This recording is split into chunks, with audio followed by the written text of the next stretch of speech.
السلام عليكم ورحمة الله وبركاته. أنا إسلام يوسف، إن شاء الله هنبدأ سلسلة شرح الفيزياء من الصفر، وإن شاء الله هنشرحها من كتاب سيروبي، وبرضه بعض المراجع التانية مثلًا بيست فيزيكس كده مثلًا، وكذا كتاب كده تاني ممتعين جدًا، هنبدأ ناخد فيهم ونبدأ نشرح المنهج ده. طب المنهج ده لمين؟ أنت هتشرحه ده ينفع مين هيستفيد بيه؟ والله هيستفاد بيه واحد ماشي في الشارع وقال لك أنا عايز أدرس فيزيكس، يخش هنا هيعرف يبقى يفهم فيزيكس بقى. واحد مثلًا في كلية في جامعة والدكتور بقى مش فاهمه حاجة، مش فاهم حاجة من الدكتور، ييجي هنا يفهم الحاجة اللي هو مش فاهمها، عنده سؤال معين الكلام ده، ماشي؟ طيب نبدأ بقى نخش في الموضوعات، أنا ما باحبش المقدمات أصلًا. طيب مبدئيًا هو إيه علم الفيزياء ده، هو بيدرس إيه أو إيه لازمته في الحياة يعني؟ يعني نسأل السؤال بطريقة تانية يعني لو علم الطب اتشال الناس مش هتلاقي حد يعالجها، ولو علم مثلًا الزراعة اتشال الناس مش هتلاقي تاكل، لو علم الفيزياء ده اتشال كنا هنتأثر بإيه يعني؟ هو إيه اللي هيحصل؟ مبدئيًا ما كنتش هتشوفني، ماشي؟ ليه؟ لأن أنت مثلًا من غير فيزياء ما كانش هيبقى في لابتوب ولا موبايل ولا كمبيوتر، ولا كان هيبقى في كاميرا ولا هيبقى في ميكروفون ولا كان هيبقى في كهربا، ما فيش إضاءة، ما فيش شاشة، ما فيش أي حاجة. فبالتالي كل الأجهزة اللي في حياتك التلاجة، الغسالة، الطيارة، كلها بتعتمد على علم الفيزياء. طيب يعني علم الفيزياء ده مهم والّا مش مهم؟ ده مهم جدًا. طيب علم الفيزياء طبعًا ما جاش مرة واحدة كده وقال لك يالّا نخترع الحاجات دي، يعني ما جاش مرة واحد نايم كده يالّا أنا عايز أخترع موبايل يبقى فيه application كذا وكذا، لأ ما جاتش كده. أومال إيه؟ هي بتيجي علماء بيبدأوا يبحثوا في ظواهر معينة طبيعية كده في الواقع، يبدأ يسألوا سؤال طب دي ليه بتحصل؟ فيبدأ يعمل تجارب ويشوف الحاجة دي ويطلع باستخلاص قانون معين، والقانون ده بيكون حقيقة علمية خلاص بنبدأ نطبقه، وعلى اساسه بنبدا نخترع اجهزه، والاجهزه طبعا بنعلمها للاجيال اللي بعد كده، الاجيال اللي بعد كده بتتعلمها بتبدا تطور فيها فتعمل جهاز احدث تخترع حاجه اكتر وهكذا. فانت هتلاقي مثلا بعد 50 سنه هيبقى في اختراعات مش موجوده دلوقتي، ان الجيل دلوقتي بيتعلم فهيبدا يخترع ويبتكر ويعمل حاجات جديده دلوقتي، بقصد بيه الجيل دلوقتي من العالم كله، يعني مش من مصر ولا العرب بس، لا ده يعني في العالم كله هيبدا تلاقي في اختراعات، مثلا واحد عبقري في الصين طلع اختراع جديد فعمل حاجه جديده. طب احنا العرب فينا الموضوع ده؟ ممكن ان شاء الله، وده يعني من ضمن الاهداف اللي انا عملت القناه على اساسها، لان انا بامل ان انا ابسط علم الفيزياء على قد ما اقدر، ودي تبقى رسالتي في الحياه ان انا بسطت علم الفيزياء، ويطلع جيل يبقى بيحب الفيزياء زي ما انا بحبها كده، ويبدا ان شاء الله يخترع حاجه جديده ويساهم في تطور البشريه، لان لحد دلوقتي العرب يعني للاسف يعني كل تطور حديث بيحصل نسبة مساهمة العرب فيه تكاد تكون معدومة.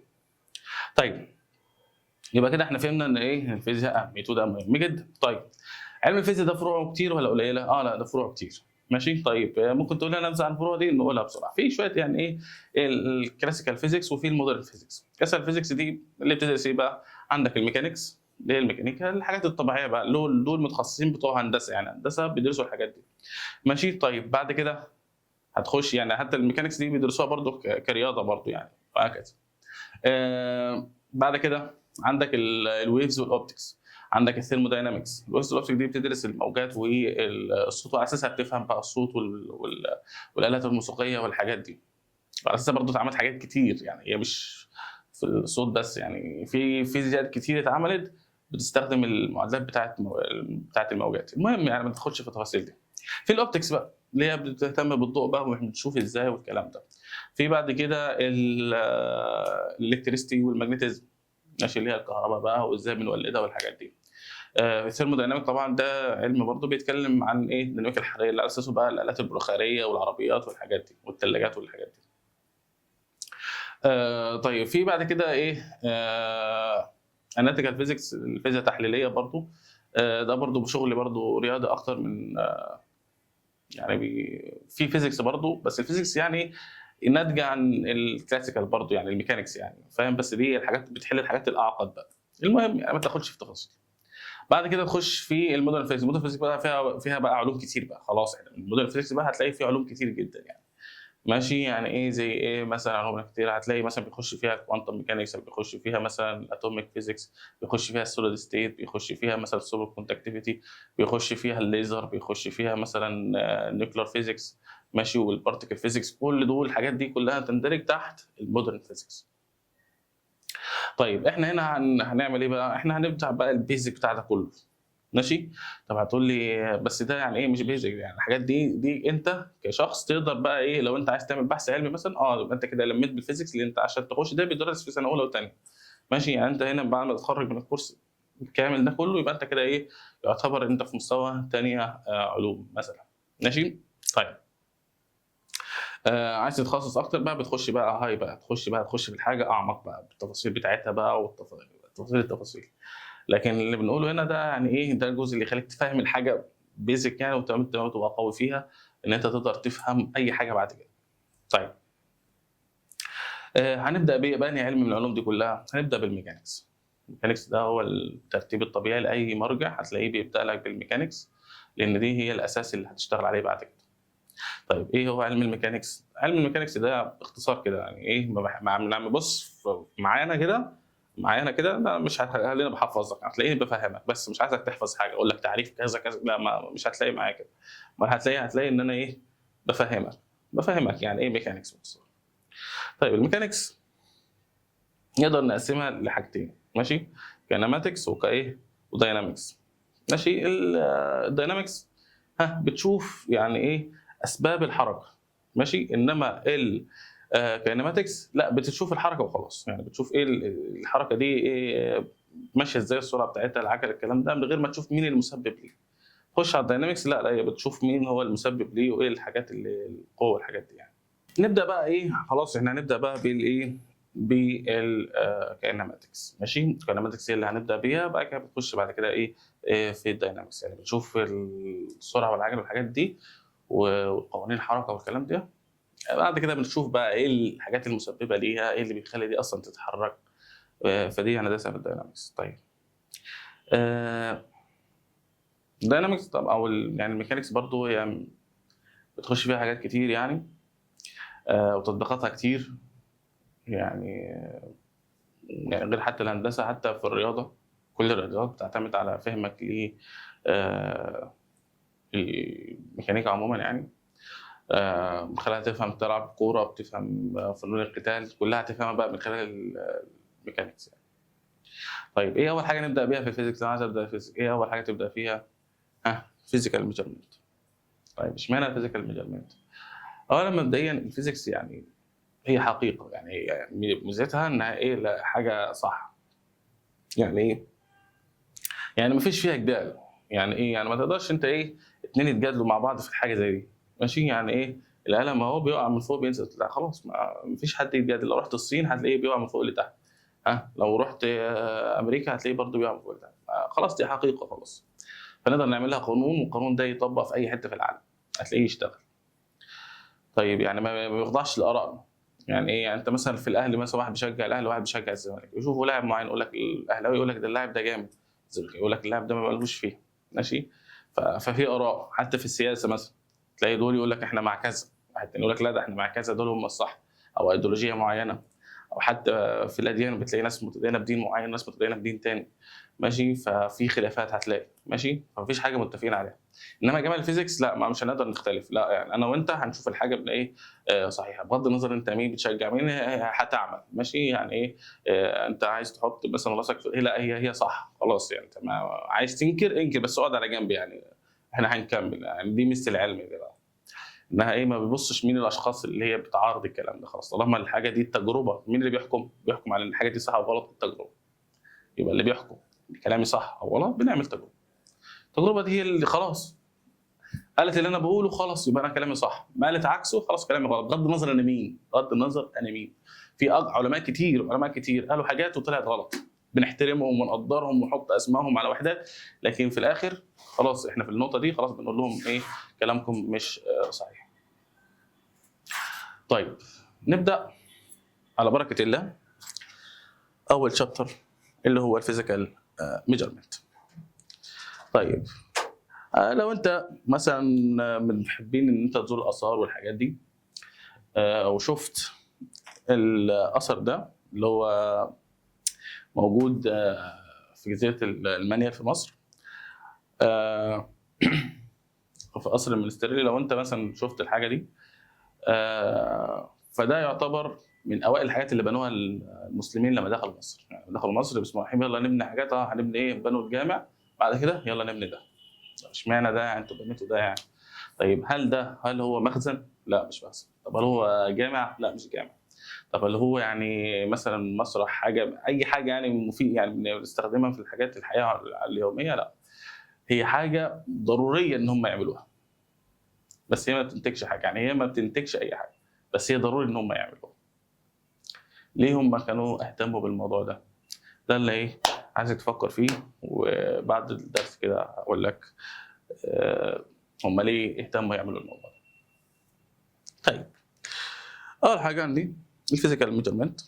اول حاجه يعني ايه ميجرمنت؟ ويعني ايه قياس؟ برضو انا هفهمك مش هحفظك. قياس لما اقول لك انا هنعمل نقيس حاجه، ده معناه ان انا بقارن بين حاجتين. بقارن بين حاجتين، يعني بقول لك مثلا ده اطول من ده بحاجه، فانت كده خلاص يعني انت مثلا ايه تقول لي مثلا تعرف فلان؟ لا ما اعرفوش. مثلا هقول لك ده فلان ده اطول من فلان بشويه. فمثلا اقول لك مثلا في واحد اسمه علي، ماشي. علي ده مثلا هتقول لي انا ما اعرفوش، فاقول لك علي ده مثلا مثلا اطول من ميسي شويه. فانت هتبدا تقارنه بميسي، لان ميسي ده مشهور، فانت ايه انا وانت نعرفه، فتعرف ايه نقارن بيه، ماشي. فميسي بالنسبه لنا ده هو وحده القياس، احنا بنقيس بميسي، فده اطول منه ده اقصر منه، ماشي. او بجيب مثال يعني، ماشي. فانا كده القياس ان انا بقارن بين حاجتين. ليه؟ انا عايز اوصل لك معلومه. ايه المعلومه؟ ان ده اقصر من ده او اقل من ده او كده. بس انا دلوقتي يعني التجربه اللي قلتها لك دي برضو مش دقيقه قوي. ليه؟ لانه ممكن يبقى اطول ميسي حته صغيره اطول من كذا، فانا وجهه نظري غير وجهه نظرك. لكن في الفيزيكس لا، احنا بنحاول نجيبها بدقه اللي انا وانت يبقى صح، احنا شايفينها زي ما انت شايفها زي ما انا شايفها، ماشي.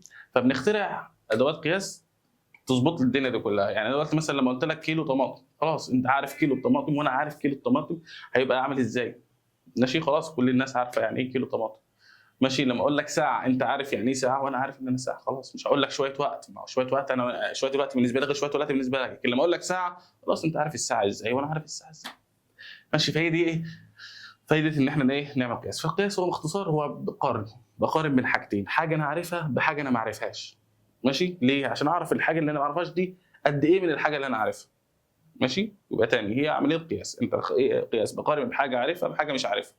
ليه؟ عايز اعرف الحاجه اللي مش عارفها دي قد ايه من الحاجه اللي انا عارفها.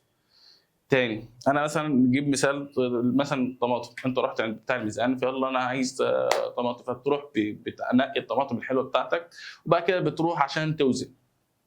ايه اللي بيحصل؟ بتحط ايه الطماطم في كف اللي انت ما تعرفش وزنها كام دلوقتي، والناحيه الثانيه بتحط الكيلو اللي 2 كيلو على حسب ايه التقل اللي انت موجود، ماشي. بعدين لحد ايه بتبدا تشيل وتحط لحد ما تساوي اللي هنا باللي هنا. فانت بتقارن الحاجه اللي انت ما تعرفهاش بحاجه انت تعرفها. ليه؟ عشان اعرف اللي انا ما اعرفوش ده قد ايه من اللي انا اعرفه، هل هو كيلو ولا 2 كيلو ولا 3 كيلو وهكذا، ماشي. هي ده باختصار عمليه القياس. طيب لازم تكون من نفس النوع، يعني وانت بتعمل مقارنه تعملها من نفس النوع. يعني ايه؟ يعني ما ينفعش انا اقول لك مثلا عايز اقيس كيلو طماطم اقيسه بالساعه، انت يعني ايه علاقه ده بده؟ ما لهمش علاقه، فلازم انت تقارنها بحاجه زيها. فانت بتقيس كتله يبقى لازم يكون تقارنها بكتله، بتقيس طول تقارنها بطول. يعني ما تقولش مثلا انا ايه طولي اطول، انا اطول مثلا من ميسي ب 2 كيلو، وايه يا عم انت ايه علاقه ده بده؟ ما لهاش علاقه، ماشي. فانت لازم تقارنها بنفس الحاجه. طيب نكمل. طيب نيجي بقى ايه، خلاص انا راجل عايز ابقى فيزياء وحبيت الفيزياء، والله انت حببتني فيها. ايه الحاجات اللي انا تخليني ابقى راجل فيزيائي؟ طيب بص، الفيزياء في 3 حاجات اساسيين. ايه هم؟ انا عندي الفيزيكال كوانتيتيز والميجرنج تول واليونت اوف ميجرمنت. تعال نفهم واحده واحده. يعني ايه فيزيكال كوانتيتي؟ بص يا سيدي، يعني انت بتوع الاحياء بيروحوا يتعاملوا مع مين؟ بيتعاملوا مع الاعضاء بقى والانسجه والحاجات دي، ماشي. وبتوع الكيمياء بيتعاملوا مع التفاعلات الكيميائيه والحاجات دي. احنا في الفيزياء بنتعامل مع ايه؟ مع الفيزيكال كوانتيتيز. ايه الفيزيكال كوانتيتيز؟ الكميات الفيزيائيه. يعني ايه كميات فيزيائيه؟ اللي هي زي السرعه زي العجله زي القوه، دي حاجات كميات فيزيائيه بقدر اقيسها وليها ارقام، يعني ايه، ماشي. فدي اقول عليها ايه؟ كميه فيزيائيه، ماشي. طيب انما اقدر اقول مثلا الشعر ده كميه فيزيائيه؟ لا. هل الحق كميه فيزيائيه؟ لا، ماشي. فاحنا بنتعامل مع حاجات نقدر ايه نقيسها وليها ايه وحدات قياس نقدر ايه نعينها، ماشي. فدي اقدر اقول عليها كميه فيزيائيه، غير كده لا، يبقى مش كميه فيزيائيه. طيب عايز اشوفك انت فهمت ولا ما فهمتش، حاول تحل لي الكويز ده بسرعه. which of the following is not physical quantity؟ مين في دول مش physical quantity، مش كميه فيزيائيه، ما احنا ما بنتعاملش معاها، احنا كبتوع فيزياء ما بنتعاملش مع الحاجات دي. ها، اللينس، اللف، التايم، الفيلوسيتي. ايوه هي اللف، احنا ما بنتعاملش مع اللف، احنا ما ايه، وهبنا حياتنا ايه للعلم. طيب نمسك بقى الايه الفيزيكال كوانتيتي. لقينا منها نوعين، في حاجه اسمها فاندمنتال فيزيكال كوانتيتي، في حاجه اسمها درايفد فيزيكال كوانتيتي. ايه الفرق ما بين الاثنين؟ فاندمنتال هي اساسيه. يعني ايه اساسيه؟ يعني حاجه ما اقدرش اجيبها بدلاله حاجه ثانيه. يعني ايه؟ يعني هل انا اقدر اعرف انت طولك قد ايه من خلال وزنك؟ يعني انت قلت لي انا مثلا وزني 60 كيلو، انا اقدر من 60 كيلو اعرف انت طولك كام؟ مش شرط. قلت لي مثلا وزني 100 كيلو، هل اعرف انا من وزنك اعرف انت طولك كام؟ ممكن تبقى 100 كيلو قصير، ممكن 100 كيلو طويل، انا ما اقدرش اعرف من خلال. طيب هل انا اعرف مثلا عمرك من خلال مثلا وزنك؟ مثلا قلت لي انا وزني مثلا 70 كيلو، انا اعرف من ال 70 كيلو اعرف انت عندك كام سنه؟ ما اقدرش. ماشي، فكده دي كده الزمن، التايم، والماس، الكتله، واللينس اللي هي الطول، التلاته دول فاندامنتال، ما اقدرش اعرف حد من حاجه ثانيه، ما اقدرش اعرف حد بدلاله التاني. ماشي، فدي اسميها فاندامنتال. ماشي. في حاجه ثانيه اسمها ايه؟ درايفد فيزيكال كوانتيتي. ايه هي الدرايفد فيزيكال كوانتيتي؟ دي حاجات اقدر اعرفها من حاجات ثانيه. يعني زي ايه؟ مثلا السرعه. السرعه دي انا اقدر اجيبها من خلال حاجتين، اقيس المسافه واقيس الزمن، من الحاجتين دول اقسم ده على ده اجيب الايه؟ السرعه. يبقى دي كده درايفد، اقدر استنتجها بدلاله حاجه كميه فيزيائيه مشتقه اقدر اجيبها من حاجه ثانيه.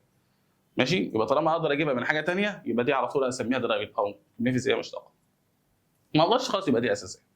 تمام. طيب المساحه مثلا، المساحه اقدر اجيبها من خلال حاجتين، الطول في العرض، اجيب المساحه. ماشي، دي اقدر اجيبها من حاجه ثانيه. طالما تقدر تجيبها من حاجه ثانيه يبقى دي على طول تقدر تقول عليها ان هي درايفد. ما تقدرش يبقى خلاص هي دي ايه؟ فاندمنتال. طيب اهم ثلاثه اساسيين فاندمنتال عندك ايه؟ اللينس والماس والتايم، الطول والكتله والزمن.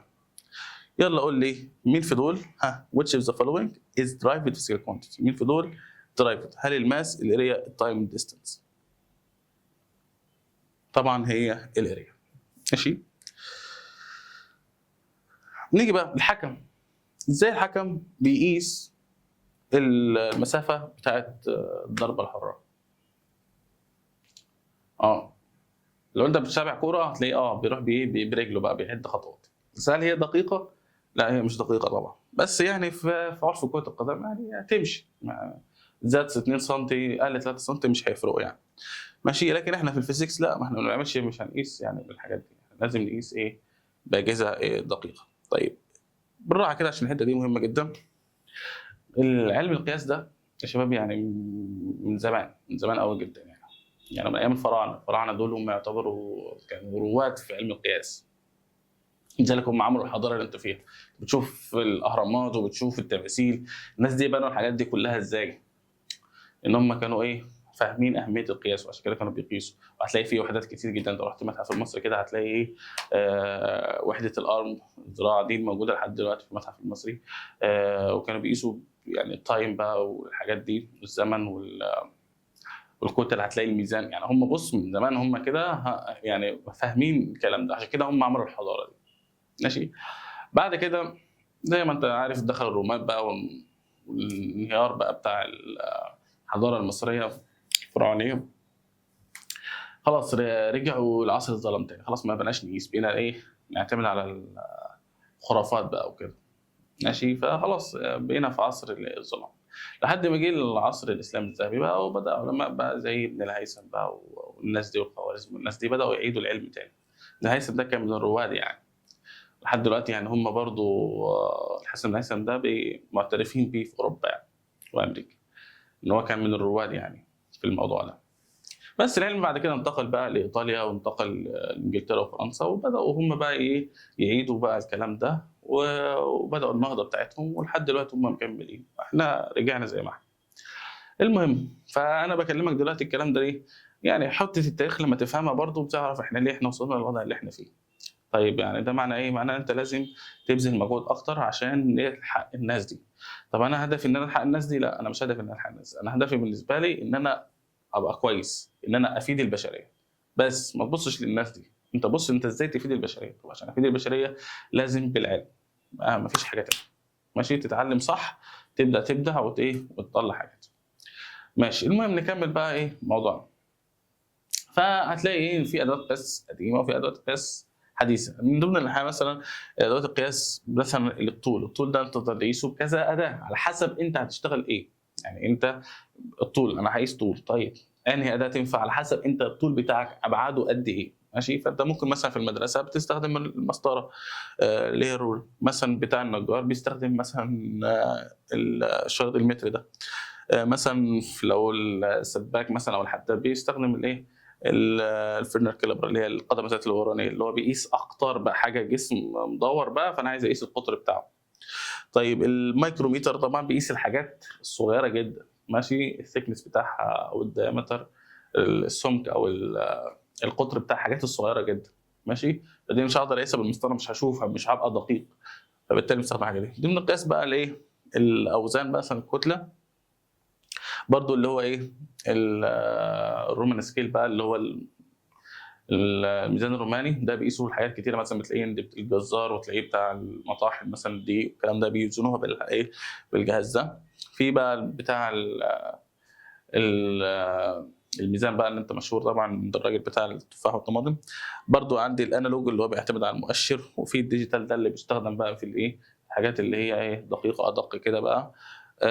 وفي السنسيتيف بالانس اللي هو حساس بقى، اللي بيستخدموه بقى عند بتاع الذهب وكده.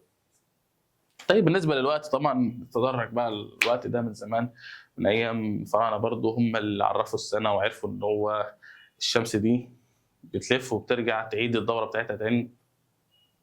وكانت القصه الشهيره بتاعت ان هو كان بيجيب عصيان كده كل اول شهر، يشوف العصايه الشمس طلعت من فين، فلاقيها طلعت هنا، بعد 30 يوم طلعت من هنا، وبقى يحط لحد ما خلصت السنه ليها رجعت لاول عصايه تاني، طلعت من المكان اللي طلعت فيه اول عصايه، فعرف انها بتعيد نفسها خلال الفتره دي. ومن هنا عملوا بقى التقويم اللي هو السنوي ده. ماشي، واللي هو التقويم القبطي بقى، اللي هو بقى بعد كده عملوا الزراعه بقى خلاص في الشهر ده، الشمس بتبقى في الوقت ده، وفاهم، فدي يعني القصه بدات منها. طيب بعد كده اخترعوا الاور جلاس اللي هي الساعه الرمليه. التطور بعد كده خد مجراه لحد بقى اوروبا بقى بدات اخترعوا الكلوك اللي هي الساعه اللي هي البندول، بتعتمد على البندول البسيط، ودي هناخدها في الويفز فكره عملها. بعد كده الستوب ووتش دي ساعه الايقاف اللي انا بيستخدموها بقى في حسب في المباريات والحاجات دي والسباقات والكلام ده. وفي الديجيتال واتش طبعا اللي هي برضو يعني ده جهاز ستوب واتش بس بيعتمد على على الديجيتال بقى، ماشي، اللي هو ارقام بقى مش عقارب وكلام. طيب لو انت فهمت الكلام ده حاول تحل السؤال ده. وات ميجرنج تول داز بلمر اللي هو السباك يعني يوز تو ميجر ذا بايب اللي هو الماسوره بالديامتر. واحد سباك عايز يقيس قطر الماسوره، يستخدم اي حاجه من دول. فانت شوف كده، بص مين في دول ينفع ان انا اقيس بيها قطر الماسوره. هل الرولر، هل الفينر كلابر اللي هي القدم الذات الورانيه، ولا المتر تابشر جيومتري، ولا الرومان سكيل؟ وقف وجاوب.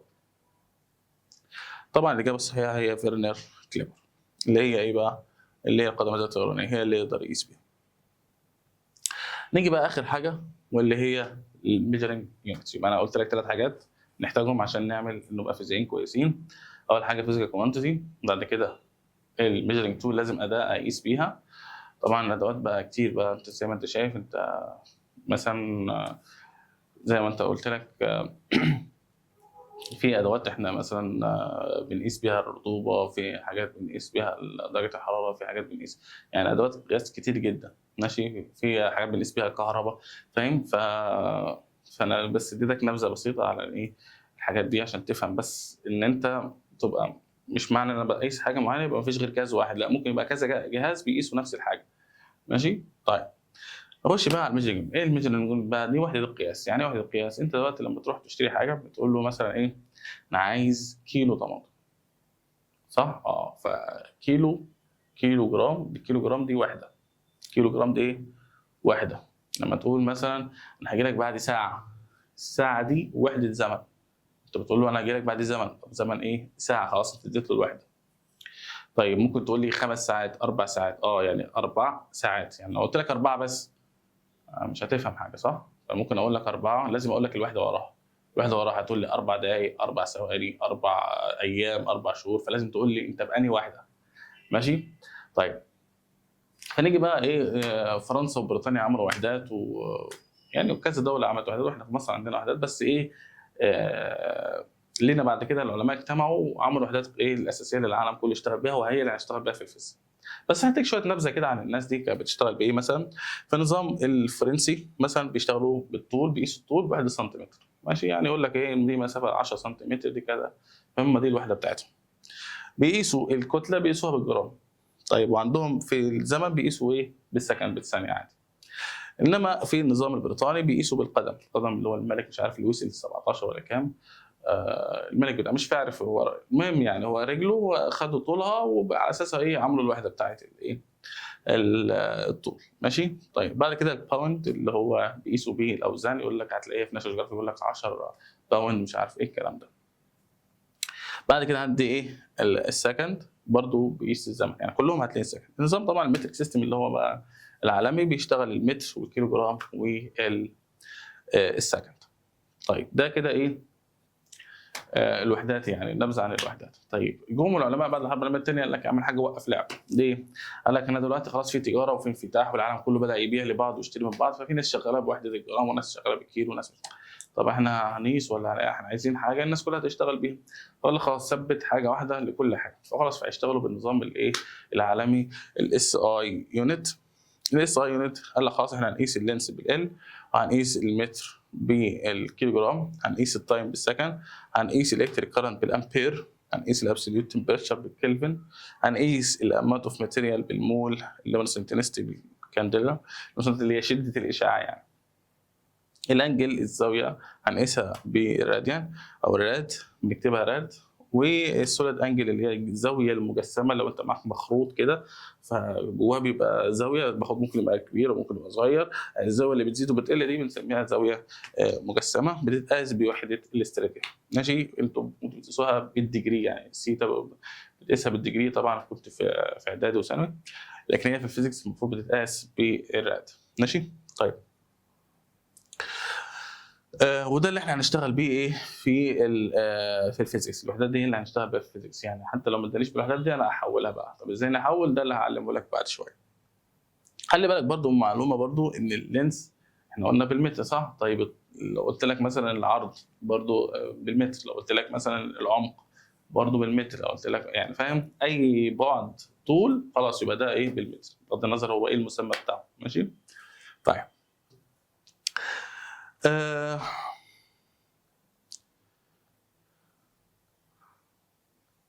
طيب هي معلومه ان هو ايه يقول لك ان الميتريك سيستم ده برضو ايزي، بنستخدم ان هو ايه ديسيمال سيستم which means that all units are related by a power of 10. يعني تقدر تحول من حاجه لحاجه من خلال استخدام باور 10. يعني مثلا اقول لك كيلو متر هو 1000 متر، ماشي، والمتر الواحد بيساوي ايه 100 سنتيمتر، هنا ما فيش كسور، ماشي، بخلاف الايه الانش والرطل والحاجات دي هتلاقيها ايه فيها كسور. انما النظام ده سهل نستخدمه لان هو ما فيهوش كسور، ما فيهوش 2.25 عشان نحول من حاجه لحاجه. دي خلاص 10 تضرب في 10 باور كذا وخلصنا الموضوع. فدي ايه معلومه كده ايه على السريع. طيب انت دلوقتي قلت لي انت هتشتغل بالمتر، قلت لي انت هتشتغل بالكيلو جرام. طيب انهي متر وانهي كيلو جرام؟ ممكن واحد في الشارع يجيب لك حته بلصايه كده ويقول لك يا عم ده كيلو، واحد يجيب لك حجر كده ويقول لك ده كيلو. ازاي احنا بقى ايه محدش يضحك علينا؟ بص يا سيدي، هم يعني عملوا بقى في باريس ماشي اللي هو ده اللي هو الايه في العالم كله، ده اللي هو المقياس في العالم كله. عملوا ايه بقى؟ جابوا بلاتينيوم وراديوم وعملوا منهم سبيكه كده خلطوهم على بعض وجابوا متر دقيق جدا طبعا. طب اشمعنى فرنسا؟ يعني ما فرنسا هم عندهم السنتيمتر، فلو 100 منه يبقى عملنا متر صح؟ فخلاص يعني هنجيب المعدنين دول ونخلطهم ونعمل طوله 100 سم، فكده خلاص احنا عملنا متر بالظبط، وحفروا حفرتين فيه فخلاص المسافه من الحفرتين دول هو متر بالظبط، وخلاص وحفظوه هناك. المتر ده خلاص هو ده وحده اساسيه، اي دوله بتروح هناك تقيسوا عليه وبعد كده ايه تروح توديه لدولتهم، وبلدتهم بقى تبدا تنشره في الايه في المحافظات بتاعتها. فخلاص يعني اي متر المرجع بتاعنا هو المتر ده اللي هو موجود في فرنسا. ماشي. طيب وعلى اساسه انت حتى هنا في مصر عندنا مركز المعايره برضو موجود في الجيزه على ما اذكر، برضو في القياسات دي كلها. طيب نفس الفكره كيلو جرام عملوه من نفس الماده. طب اشمعنى اختاروا المادتين دول يعني اشمعنى بروتين الورديوم؟ قال لك ان البروتين الورديوم دول يعني ايه، انتوا ما بيصدوش ما بيتكسروش، وبالتالي انا عايز حاجه احافظ عليها، يعني ايه ما اجيش مثلا بعد كام سنه الاقي ان هو انكمش مثلا. طيب ازاي نعالج الانكماش والتمدد من المعادن بتتمدد؟ فهم حفظوه عند زيرو سليزس، يعني حاطينه في الثلاجه كده اللي هو ايه، شكرا بقى هو عند زيرو سليزس، ما يزيدش عن كده ولا يقل عن كده، خلاص هو ايه محفوظ عند الموضوع ده. ماشي. طيب بعد كده ايه عندي برضه الكيلو جرام عملوه برضه من نفس الماده، عملوا بس منها اسطوانه بقى كده ووزنوها. طب ليش مالها فرنسا؟ ما اقول لك هم فرنسا كانوا بالجرام، حط 1000 منه يعمل لك ايه كيلو جرام، فخلاص هو موجود هناك برضه عندهم. نيجي بقى ايه للثانيه. الثانيه دي طبعا هي كانت يعني انت عارف اليوم سولار داي، اليوم الشمسي هو عباره عن 24 في 60 في 60 ثانيه. طيب يبقى الثانيه واحد على الرقم ده من اليوم الشمسي.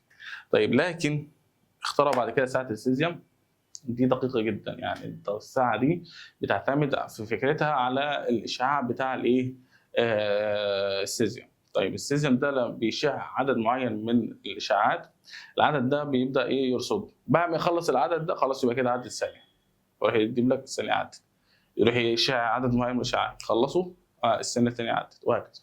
الساعه دي دقتها يقول لك انها مثلا تقدم وتاخر ثانيه مثلا كل مثلا مليون سنه مثلا يعني، ماشي. فانت بعد مليون سنه ما تنساش تبقى تروح تقدمها ثانيه يعني، ماشي، عشان ما تبوظش الدنيا برضه يعني، ماشي، اوعى تنسى، ماشي. مش كتير يعني مليون سنه يعني مش كتير، ربنا يديك طول العمر يعني. طيب احنا عندنا طبعا في اي الفيزيك بتعتمد على الماس، صح، فانا لازم اديك شويه ماس الاول قبل ما اقول لك الجزء الجاي. طيب شويه ماس كده هقولهم بسرعه كده اللي احنا هنستخدمه. الفيزيكس بتعتمد على الماس.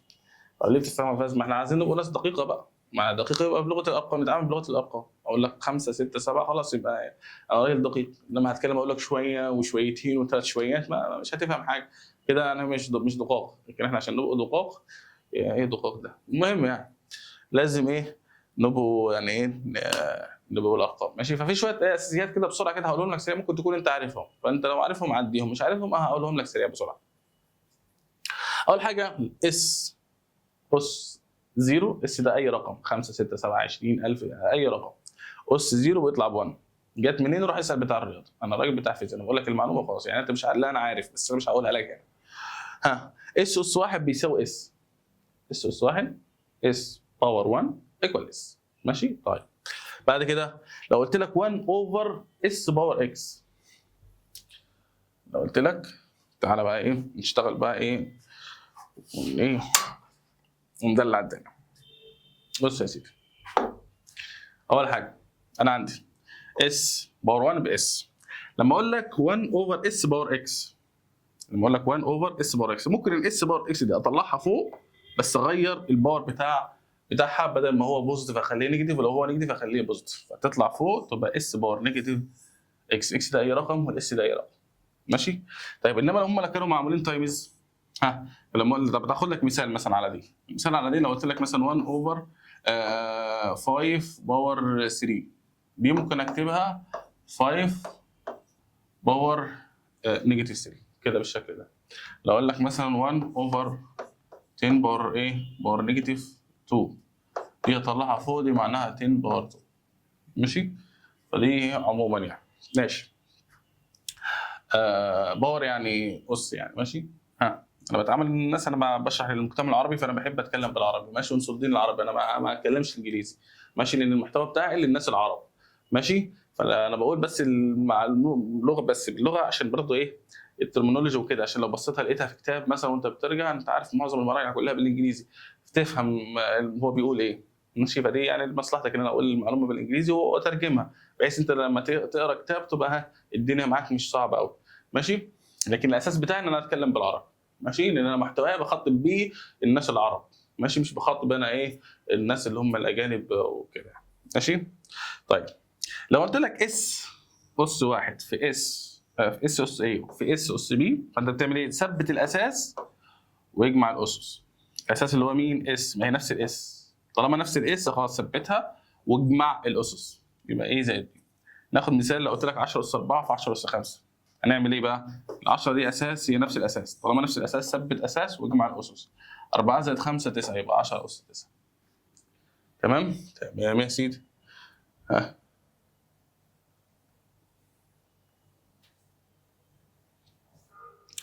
مثال تاني، لو قلت لك 10 اس 4 في 10 سالب 5، خلاص ثبت ال 10.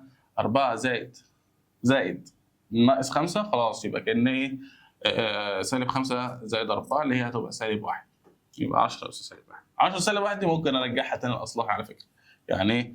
يعني ممكن انزلها تحت واكتبها ايه؟ 1 على 10. ماشي؟ ما هي اس سالب 1 ينزل تحت يبقى 10 يعني خليك مرن يعني بقى. ماشي؟ يلا نيجي بقى ايه؟ لو قلت لك هم هنا لو كانوا لو هم كانوا ضرب بقى ايه كنت بعمل ايه؟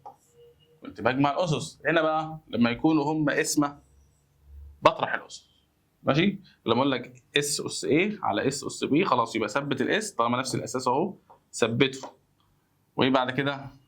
تقول ايه ناقص بي، الاس اللي فوق ناقص الاس اللي تحت.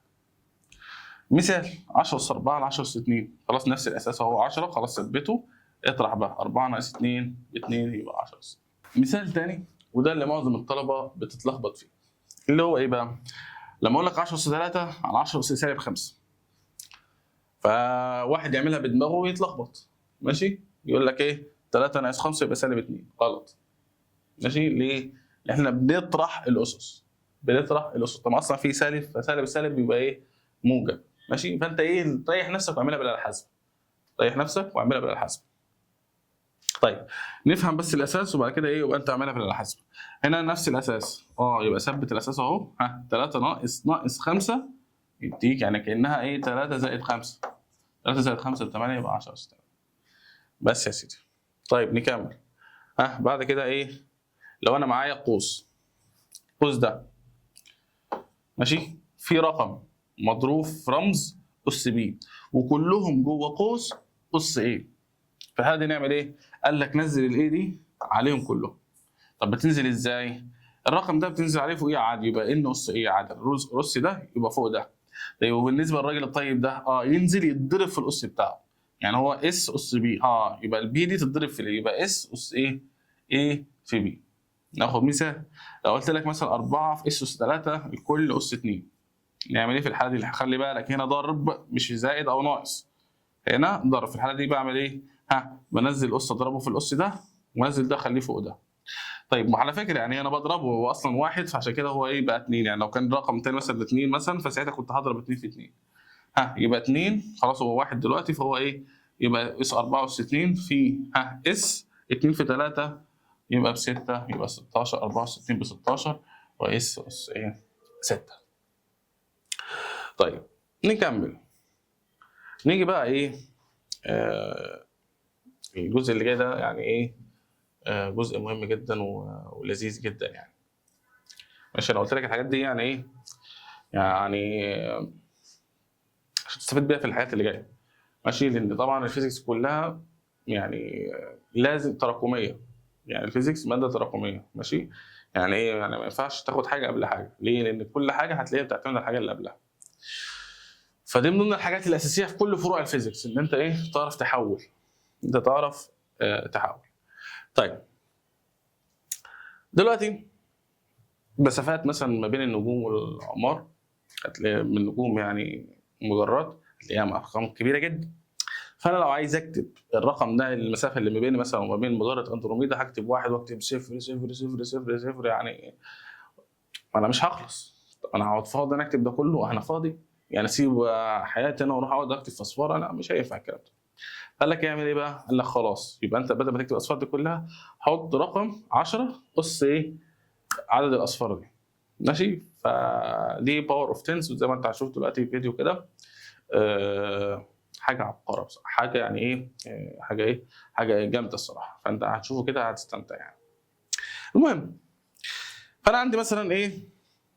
يعني الليميت بتاع الكون زي ما انت هتشوف برضو في الفيديو 10 اس 26، دي اقصى حاجه شفناها. الديستانس عشان نوصل القمر عايزين 10 اس 11. يعني 10 اس 11 يعني 10 او واحد وجنبيه 11 صفر، ماشي بقى كده اكتب متر. ها فاهم انت الفكره؟ اللي هو 10 مليون او 10000 ايه مليون متر. طيب لا، او 100000 مليون، 100000 مليون، يعني اصلها صفر تبقى مليون مليون. ماشي. طيب يعني مسافه شاسعه جدا، فانا مش هقعد اقول الكلام ده كله، انا كل شويه هقول 100000 هي 10 اس 11. قطر الارض او يعني الدايمتر بتاع الارض 10 اس 7. طبعا الهيومن دايمنشن غالبا بيبقى في حدود الايه المتر، متر وربع، متر ونص، مترين بالكتير، فاهم؟ طيب الخليه مثلا الدايمتر بتاع قطر الكره، انت عارف كرات الدم الحمراء اللي في جسمك دي لما تنزل دم، الدم ده بيتكون من كرات بيضاء وحمراء كلها، قطر الحمراء دي بيبقى حوالي 10 سالب 5 متر، حاجه صغيره جدا ما تشوفهاش، يعني انت ما بتشوفش كرات الدم الحمراء، انت بتشوف الدم كله احمر. المهم هنا 10 سالب 10 ده مين؟ ده الريدس بتاع مين؟ الاتوم. الاتوم ده الذره اللي احنا وصلنا لها بتبقى ايه؟ ب 10 اس ايه؟ سالب 14 سالب 10. ماشي. النواه بقى اللي جوه الذره، النواه اللي جوه الذره قطرها 10 اس سالب 14، حاجه يعني ايه صغيره جدا. ماشي. هقول لك برضو المعلومه سريعا كده، انت عارف انت لو مسكت يعني الاتوم، يعني اتوم يعني ايه ذره؟ ارسطو زمان كان بيقول لك ان الذره ده عرفها ان الجسم غير قابل للانقسام. يعني ايه؟ لو انت جبت عوده كده وكسرتها نصين وكل نص قسمته نصين وكل نص قسمته نصين وكله، هتفضل على طول لحد ما توصل لكده لحاجه صغيره كده اسمها الذره، مش هتقدر تقسمها نصين. طبعا الكلام ده قاله زمان جدا، بعد كده ايه ما اكتشفوهاش غير قريب يعني في القرن ال 19 وكده. الذره دي بقى ايه عملوا بيها عليها ابحاث لحد ما اكتشفوا انها بتتكون من الكترونات بتلف حوالين النواه، والنواه دي بتتكون من بروتونات ونيوترونات، والنيوترونات دي جواها كواركات. يعني ما تدخلش نفسك في القصه دي، انا مش عايز اتوهك وعايزك تتضايق والكلام ده، اهدى كده انت كويس ماشي، يعني ايه اسمع المعلومات كده ايه بسلاسه كده. ماشي. يعني سيب المعلومه تدخل، ما ايه ما تعكننش نفسك. خلاص انا دي اخر حاجه وايه وهمشيك يعني. ماشي. بص يا سيدي، ستاندر فورمولا دي طريقه سهله ان احنا نكتب بيها ارقام زي ما قلت لك. ماشي. طيب فانا عندي مثلا الرقم ده كام؟ الرقم ده 74000 صح؟ طيب هل انا مضطر ان اكتب الارقام دي كلها؟ لا مش مضطر تكتب. ولا ايه؟ المفروض في بوينت هنا بس احنا ما بنكتب، نضحك عليك ما بنكتبهاش. ليه؟ لان مالهاش لازمه في الوضع ده. طيب البوينت دي عشان تيجي هنا محتاجه تمشي كام خطوه؟ تعال نشوف، ادي 1 2 3 4. خلاص يبقى اكتب 4.7 بس وخلاص. طب البوينت جبتها هنا، انت مشيت كام خطوه قلت لي؟ 1 2 3 4. خلاص يبقى ترفع 10 اس 4. فالرقم ده يكافئ الرقم ده. عشان ايه؟ لما تيجي مثلا في الاله الحاسبه تطلع الرقم ده، انت تلاقي لك في الاختيارات ارقام بالشبه ده. ايه يا عم ده يا عم مش قاعد في الحاسبه ولا حل غلط ولا ايه؟ وانت تكون حل صح يعني. فانت تبقى فاهم ان انا لما بحرك العلامه بزود الاس بعدد العلامات حركتها كم مره. ماشي. فانا بحرك الشمال على الشمال، بحرك العلامه ناحيه الشمال بزود الاس، بحرك العلامه ناحيه الشمال بزود الاس. طب لو العكس بقى، رقم زي ده، الرقم ده مش فاضي اكتب الاصفار دي كلها. العلامه هنا صح؟ طب العلامه دي عشان اجيبها هنا همشي كام خطوه؟ عد معايا، 1 2 3 4 5 صح؟ واروح اكتب العلامه، يبقى اكتب 2.1 اهي، انا وصلت لحد هنا فاكتب الرقم ده. طيب انت مشيت كام خطوه؟ 5، يبقى 10 اس سالب 5 بقى، اللي انت مشيت ناحيه اليمين. يبقى انت لما تمشي ناحيه الشمال، بنعمل ايه؟ بنزود الاس. نمشي ناحيه اليمين بتخليها بتزود الاس بس بالسالب بقى. ماشي. حسب انت مشيت كم مره وتكتبها ايه بالسالب. حاول تحل السؤال ده كده. يقول لك هنا مثلا ستاندر فورمولا ذا نمبر ده، الرقم ده تقدر تقول لي الرقم ده على كده لو عايز اكتبه 5.37 هيبقى في انهي في 10 اس كام؟ المفروض يعني تعرف تجيبها بدماغك من غير آلة حاسبة يعني. تعال اسال نفسك سؤال، هي العلامه فين موجوده؟ موجوده بعد الخمسه. طب هو مشي كام خطوه عشان يوصل للخانه دي؟ تعال نعد، ادي 1 2 3 4. انت مشيت ناحيه الشمال ولا مشيت ناحيه اليمين؟ مشيت ناحيه الشمال، يبقى احنا طالما الشمال يبقى بزود الاس، يبقى 10 اس 4. انا مشيت 4 خطوات يبقى 10 اس 4. ماشي. تعالى بقى نشوف الفيديو يفهمك يعني قد ايه انت في الكون. ماشي. الفيديو ده اتعمل سنه 1977، اتعملت منه فيديوهات كتير بعد كده يعني، واحدث واحسن وانقى وكل حاجه، بس انا حطيت الفيديو ده لانه بحب ادي الحق لاول ناس فكروا في الفكره دي، لانها فكره عبقريه بصراحه، ان هو يجيب لك ابعاد الكون بالنسبه لك وكده. كانت فكره عبقريه، فانا جبت اول فيديو، بالاضافه ان هو يعني عملها بطريقه حلوه، ان هو بيجيب لك مربع كده على المسافه اللي هو مشيها كده، فانت تبقى متخيل الموضوع بشكل افضل. بس في فيديوهات انت ممكن تشوفها وتبحث عنها في النت، اللي هو باورز اوف 10، هتلاقي فيديوهات كتير في الموضوع ده. تعال نشوف الموضوع ده. الفيديو ده باختصار بعنوان باورز اوف 10، يعني اسس 10. اسس العدد 10 في الرياضه، احنا بدل ما بنكتب مثلا 100 نكتب 10 اس 2، بدل ما نكتب 1000 نكتب 10 اس 3، وبدل ما نكتب مثلا مليون بنكتب 10 اس 6. ده لسهوله الكتابه يعني. تعال بقى نشوف العدد ده لما نطبقه على المساحات بتاعه الكون. في البدايه هنا اسره، راجل اهو بياخد قيلوله كده وبينام. دلوقتي لو بصينا كده، احنا هنا 1 متر مربع كده قاعدين في المساحه دي، هم في 1 متر مربع. لو بعدنا شويه هنلاقي ان المساحه دي هي عباره عن 10 متر مربع.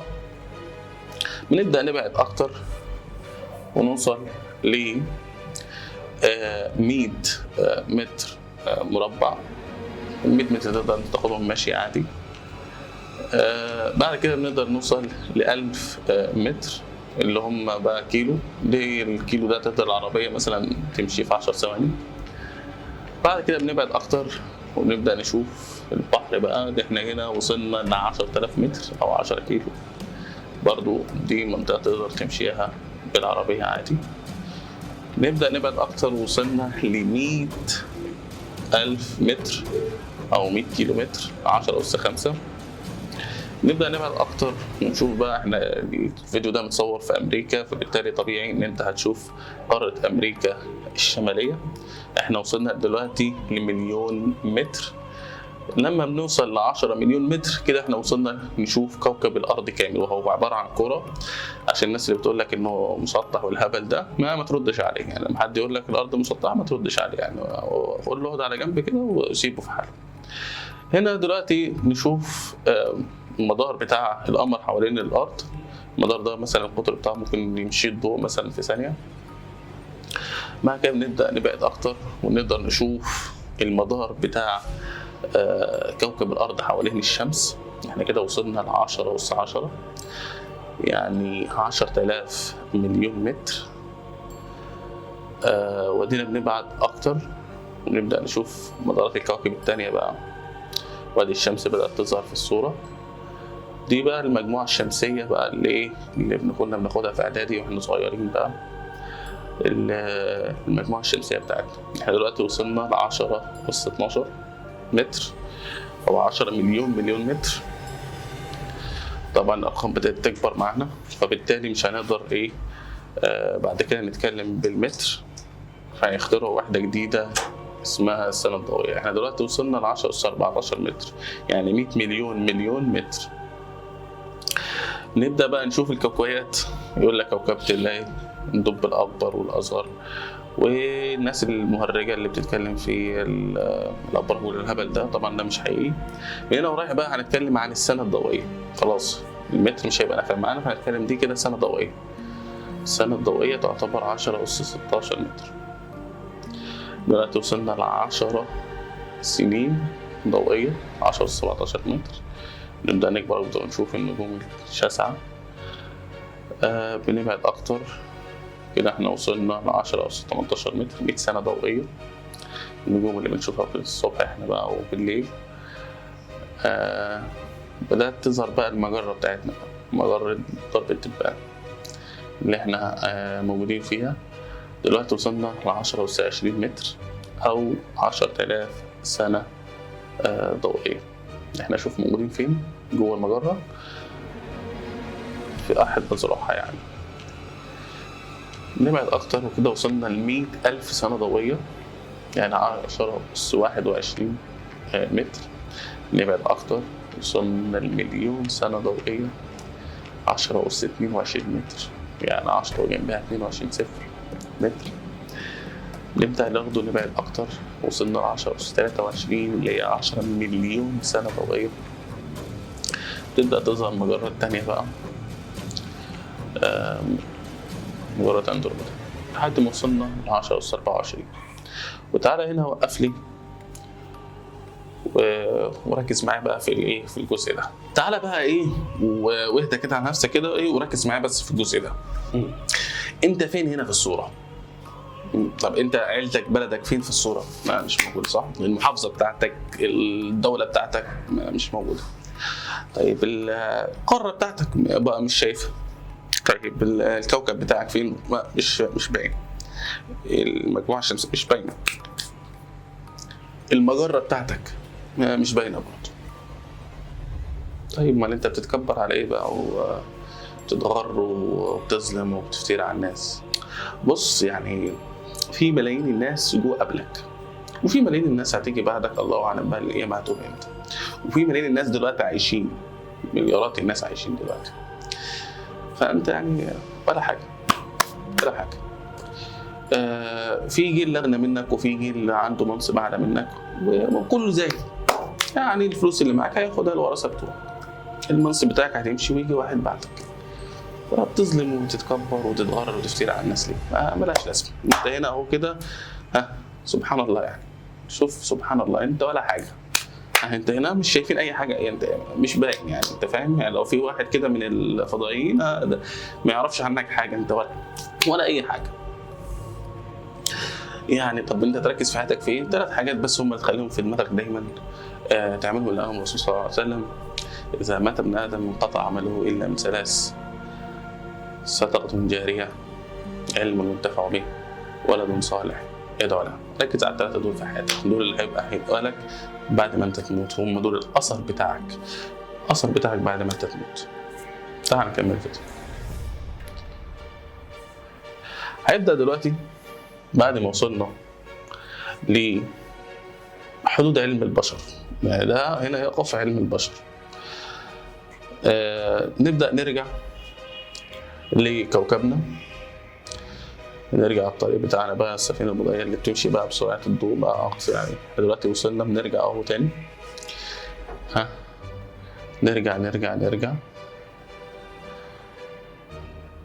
بدأنا أهو، قربنا نوصل أهو. احنا دلوقتي نشتغل بالمليون متر. رجعنا المجموعة الشمسية بتاعتنا. فين كوكب الأرض بتاعنا اهو يا جدعان؟ كوكب الأرض بتاعنا اهو. يلا نوصل. فينك؟ هدينا اهو، وادي القمر بيلف حوالينا. يلا نرجع لكوكب الأرض، نروح بقى قارة أمريكا الشمالية، ونروح على المكان اللي صاحبنا كان نايم فيه. دلوقتي هنبدأ نخش بقى نغوص في أعماق بقى. دلوقتي وصلنا للأعماق الفلكية، هنخش بقى الحاجات الصغيرة بقى. دلوقتي احنا متر مربع. هنبدا نرجع بقى ونصغر بقى. هنبدا نصغر ونشوف الحاجات اللي هي الصغيره جدا. احنا دلوقتي وصلنا مثلا ل 10 سنتيمتر، يعني المربع ده يعني 10 سنتي. نبدا نصغر اكتر كده، احنا بنوصل لسنتي، يعني المربع ده كده سنتي. طيب نبدا نخش برضو اكتر. احنا دلوقتي اهو بدانا نشوف تفاصيل الجلد بقى ونبدأ نخش فيه أكتر. احنا كده وصلنا ل1 مليمتر، يعني 10⁻³ بقى. خلاص بقى احنا كده دلوقتي طالما احنا بننزل لتحت بيبقى 10⁻³ بقى. دلوقتي وصلنا 100 مايكرون. المايكرون هو 10⁻⁶، احنا وصلنا 100 منه، فاحنا 10⁻⁴ وصلنا ل 10 مايكرون، يعني 10⁻5. نبدأ نصغر أكتر، بدل ما 10 هيبقى 1 مايكرون. ال1 مايكرون ده اللي هو 10⁻⁶.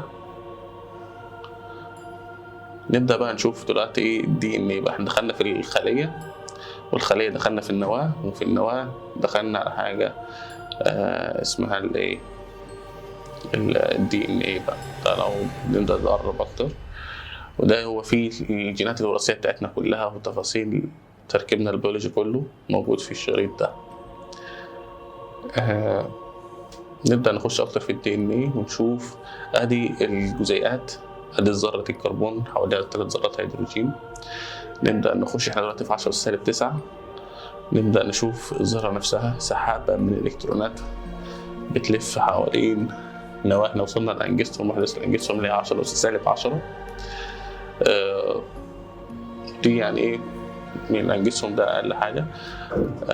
نبدأ نقدر نشوفها. بعد كده نبدأ نقل أكتر، 10⁻12. 10⁻12 كده احنا بنخش على النواة بتاعة الذرة. شايفين النواة طبعا جواها نيوترونات وبروتونات. النيوترونات برضو ملهاش شحنة، إنما البروتونات شحنتها موجبة، وكل واحدة منهم بتتكون من كواركات. ده احنا كده وصلنا ل10⁻14. والكواركات بيقولوا إن هو ده عنصر أساسي بيكون طبقا للنموذج القياسي، إن هي مفيش حاجة أصغر منها، ده أساسي يكون. بعد كده تخش بقى في نظرية الأوتار اللي هي 10⁻16. زي ما انت شفت كده يعني ايه ده حدود علم البشر يعني، وفي لسه في اكتشافات حديثة أكتر بعد الفيديو ده. اللي عايز أقوله لك يعني 60 سنة اللي هتعيشهم في كوكب الأرض ده يعني عيشهم بسلام كده، وأهم حاجة ما تظلمش حد، ما تشتريش على حد، ما تسيبش أثر وحش في حد. وعيش 60 سنة بتوعك دول كده وإيه، واتكل على الله كده وسيب أثر حلو على قد ما تقدر وبس يا سيدي. هي دي الفيزياء.